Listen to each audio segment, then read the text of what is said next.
রবি যে ঘরে অবস্থান করবে তার দ্বিতীয় দ্বাদশে চন্দ্র ব্যতীত গ্রহ থাকলে তাকে বলা হয় অভয়াচারী যোগ। যেমন রবি আজকে মীন রাশিতে অবস্থান করছে, মেষ রাশিতে শুক্রের অবস্থান অর্থাৎ দ্বিতীয়, দ্বাদশভাবে মঙ্গল এবং বুধের অবস্থান, অর্থাৎ এই ধরনের যোগকে বলা হয় অভয়াচারী যোগ।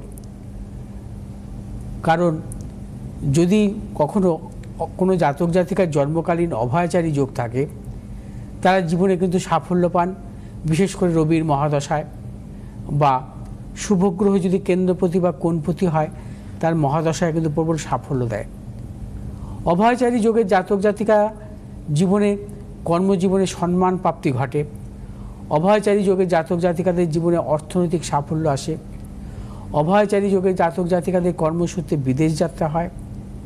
অভয়াচারী যোগের জাতক জাতিকাদের ব্যবসা ক্ষেত্রে প্রবল সাফল্য আসে এবং দেখা যায় যে এরা সুনামের অধিকারী হয়।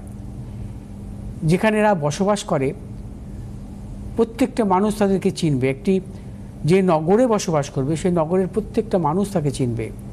অভয়াচারী যোগ এত শুভ যোগ, অর্থাৎ অভয়াচারী যোগ আমরা যে গোচরে পাচ্ছি